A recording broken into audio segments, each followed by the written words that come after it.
সুখবর সুখবর সুখবর ইনসাফ অফসেট ফ্রেশ এখন হতে মহাদেবপুরে ইনসাফ অফসেট ফ্রেশে flash digital seal, computer seal, internet সেবা, ক্যাশ মেমো, রসিদ বই, ক্যালেন্ডার, মাহফিলের পোস্টার, হ্যান্ডবিল, ডিজিটাল ব্যানার, কাপড়ের banner, billboard, festoon, sticker, laminating, হালখাতার কার্ড, বিয়ের কার্ড, অন্নপ্রাশনের card, visiting card, ID card, ফিতা প্রিন্ট, গেঞ্জি প্রিন্ট, চাবি রিং, যাবতীয় টেস্ট এবং টিস্যু ব্যাগ সহ যাবতীয় ছাপার কাজ করা হয়।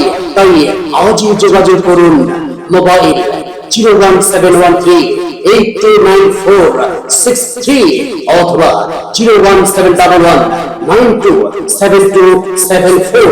ইনসাফ অফসেট ফ্রেশ, ইনসাফ অফসেট ফ্রেশ, উপজেলা রোড, ইসলামী ব্যাংকের উত্তর পার্শ্বে, শেখ মার্কেট, মহাদেবপুর, নওগাঁ।